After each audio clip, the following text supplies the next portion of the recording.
Hi there. This is the unboxing of Rule. Now, what does unboxing mean? Unboxing is usually a term used for revealing the contents of a new game, either from Kickstarter or available in the stores. This is not one of those games. This is a game I especially made for the Serious Games for Health Expo in the Netherlands that is coming this October. And I decided to make a variant of Monopoly, a skinny version of that, to just basically show off my design skills and in order to get people excited about the things that I can do with game mechanics. So this is Rule. Now I'm doing this a very perhaps a little bit unprofessionally because I am not a professional video blogger, but basically this is the package that came in through the fine folks from DHL. I had it shipped here pronto because October is just around the corner, and I wanted to basically get my hands on an actual copy that I can tote around and show at the convention. So looks like nothing. It may actually turn out to be nothing, in which case I will give this the thumbs down and never attempt my hand at making a game this compact again, or it may turn out to be a thumbs up, which I'm actually kind of hoping for. Okay, enough talking, let's get down to the cutting. DHL is notorious for its packaging that is hard to open, but let's see what we got in there. All right, so what I did is I basically made a very portable and low resource version, and I did it with the fine folks over at Moo. Moo is a company that prints business cards, and they do them in various formats. They do them in square formats and also in mini card formats.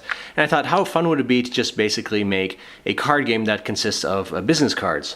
And the idea is that we use Printfinity, which allows you to print the backside of a card uniformly across the board, but the front would be unique to whatever design you want it to. So anyway, the designs I'll post up on Patreon, and you can have a look at them, but now let's go look at the final product because I'm really excited about this. Okay, so the square cards first. These are going to be the tiles. I'm going to have a look. This is basically just a information card. Thanks for being lovely. I always like the kind of the personal touch that they have with these kind of cards. It makes it fun. Ooh, and look at this. This is cool. This is the first card that I can see. It's the back side of the card. And you can see that my design came through really neatly. I cut it off on the edges to make sure that it looks really professional. So it's called a full bleed edge on the side. This is one of the cards. Let's go have a look at some of the other cards. Let's get them all out. The idea behind this game is that I essentially made a board game that's customizable, so there's like really easy rules and then there's extra rules. There even the rules are printed out on the cards. Here you see like some extra rules. These are the rule cards for the normal game with the setup. And here's a character already. Let's have a look. So these are the rule cards. These are the characters that we have. Each character comes with a description and a character that you can actually move around the board. Now you'll see in a minute that it's also a mini card version of this. So there's endless ways of customizing it. Now the backs are always the same. That is the only limitation of Moo printing at this moment. But you know, I figured I'd work within the confines of what I can do. Now this is a tile especially for drawing the mini cards. It's a little draw pile to indicate where it goes. Now and these are the landscape cards. They came out really nicely actually. The idea is that these cards play as the playing board of the actual game. So you would put them down like this.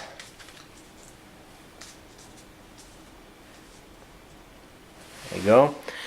And then you would have your token character who would basically move across the board by just putting them down below like that. There's, of course, other cards. There's 4 realms, basically. There are the mountain realms, the city realms, the let's see, the beach realms, and that's, I think, it. So basically what you would get is like 4 realms. You could play up to 4 players, but because all these tiles are individually modifiable in the game, you would be able to basically just say like, okay, I'm playing a 2-player game, so we're just going to make the board like this. That would be a 2-player game. Now, if you had a 3-player game, here's a lovely mermaid. That would be the character for the 3-player game, or the beach king, the beach dude. Then what you would do is you would make an addition to the board where it would look maybe something like this.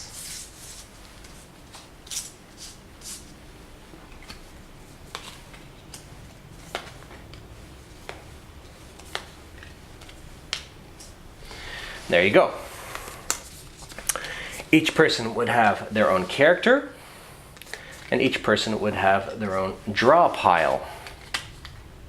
Let me go back to this. I'm just going to put 2 down just for the sake of timing of this video. Now, so you can customize it into like a square shape for 4 players, just a line shape for 2 players, or like this odd sort of ovally shape for 3 players. Now we get to the draw card. So this is the board game, in fact, and then we would get the cards that you actually draw as players. Let's have a look.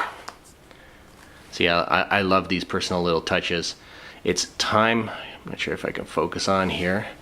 It's time to conquer the world with mini cards. Your new mini cards are here. I love that. I always think it's very important to have like a sense of humor when it comes down to these. Oh, I'm supposed to do it like that, I guess. So these are the mini cards. They're basically half of the size of a regular business card. And let's have a look here. So what I basically did is, because I had 100 customizable backgrounds, I basically made a lot of extra cards that you can use, for instance, like stands. So this, you would basically cut inside the card, and you would place it, let's see, let's grab the beach dude for a second. You would basically make a stand like this, and so the person playing this character would have a character that is 3-dimensional and walking around the board like that, you know. So I did a lot with the extra cards, or the design slots, so to speak, that I had. But really the meat of the game is the cards that you draw. Now you draw cards in, for instance, Monopoly, and they can be beneficial, or they can be not so beneficial for you. And I figured, okay, so let's kind of like just do the same thing with the cards that we have in Rule. So for instance, I just grabbed the beach cards. So a beneficial card that you could draw on your draw pile would be, for instance, soldiers. And so let's see, I'm having trouble focusing here. Okay, so soldiers, actually, sorry, this is not a beneficial card. This is a card that you don't want to draw. And it basically takes away one of your cards that you have in your collection, in your row, so to speak. And so this is an example of a player token that you could use instead of the square card. If you want to just save space, say you're on the train and you're playing this game, you don't have a lot of space, and you can use that one. This is an example of a move card, allows you to move extra on the spaces. And you can see that there's no die in the game, because of course I made everything with the cards. And so the die is represented on the card that you draw. So you draw this card, and then you see how many spaces you get to move. Ruler cards are for locking down. That's an extra rule, locking down of lands.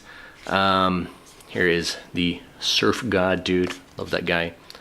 So, and these are the land cards that you need to collect. And these are basically like in Monopoly, the streets that you're trying to collect and get people to land on to pay you money. Only there is no money in this game because I've simplified the rules. And what constitutes as money in rule are lands. And so when you land on a land that someone owns, you have to give them a card from your row. And how does this work? Basically, these cards all go into the draw pile. And let me just quickly put them down here for a sec. Let's get rid of the player tokens. Okay. So there are 2 cards for every land. You would shuffle them like this. And you start out the game by just drawing the first 3 top cards and they form your row. And your row is everything. It's basically your money, it's your moves, it's your land that you have. There we go. And you put these cards down like this. I'll just put them down here on the mountain player section, but you would obviously put it down in your own territory. But basically what happens is you draw the first 3 cards. 1, 2, 3. You lay them down like so. And the idea is then that the very first card determines how much you get to move on your first turn, and it is also the most vulnerable card. It is the card that you have to give up if you land on someone else's land, and you basically have to pay them because, like I said, there's no money in the game. So this would say 1, which basically means you get to move 1. Now let's just say this is my character, you move 1. Now obviously no one owns this land just yet, but each time when you land on a land tile, you get to draw another card. And that card goes to the back of your row, and because you just played this card for the move, that also goes to the back of your row, like such. And so you would be collecting these cards, and then eventually when you land on someone's territory, on someone's land, and say, okay, that player owns Midnight Market in the city, for instance, the card that I just landed on, then you would have to pay them money. And like I said, there's no money in the game, so you pay them the first card in your row. So you give this to them, and they put it at the end of their row. And if that happens often enough, you're going to end up giving away all your cards and not having any cards of your own, unless you, of course, you land on another tile that no one owns, and you get to grab a new card. Now, when you run out of cards, that's just game over for you, and that's the end of the game for you with Rule. Well, I hope you enjoyed it. Just a one note on quality. I see that, of course, with the bleed of the cards, not everything has gone right. I can't even see it perfectly right. And some of that has to do with my own design. For instance, the round corners on square cards. Let me see if I can get them to focus here. Okay, so the round corners on square cards, they're 5mm radius, and on the skinny cards, they're only 3mm. Now you can see what happened here. I made a design based on a square card for a skinny card, and or mini card, I should say. And so there's some white space next to it, so it didn't really nicely bleed over the edge as I was hoping to, and the same goes for the bottom as well. You can see this ugly white line here. Now, Moo Cards does actually warn you about this. They have guidelines as into what falls within the safe parameter of printing, and obviously I did not look too closely to them because I was really trying to just get this game out. And the same goes for here. For instance, there is a background pattern that I used for, in this case, the mountain tile cards. I seem to have a lot of trouble focusing. There you go. Okay, so that shines through even though the actual picture of the mountain landscape comes out higher. Now, I'm not exactly sure why that happened. I would have to go back to the designs and check that out. But usually with these kind of games, this would be a beta model, which means basically it's a model that that is just used for proofing and to see what mistakes were made in there. You can also get like syntax errors that you want to correct within there, and these things would be worked out before you actually produce this game en masse for people. Luckily, that's not the case. I'm the only customer in this case, and I wanted to take these cards with me to the Netherlands, so obviously I'll be picking out the nicest cards to show off at first, because I don't want to give the impression that I'm just kind of like a lousy designer, which I don't think I am, but these mistakes do happen, so you do have to like trial and error your way through the system. And because this was my very first try, obviously a lot of mistakes were made. So anyway, that's on quality. I kind of like the general quality of the pictures as they came out. I love the concept of the tiles and the mini cards, is why I chose in the first instance. So in this case, I would definitely give it a whoa. I'm happy with the result so far.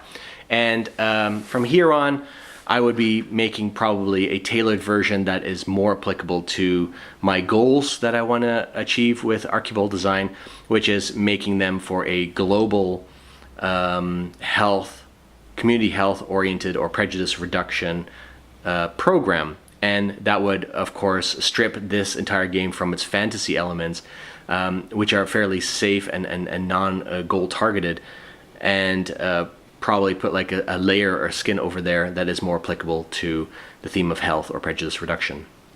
Well, I hope you like my first attempt at a unboxing video and a vlog in general.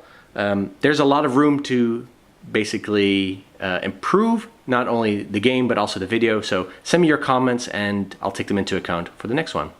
Thanks!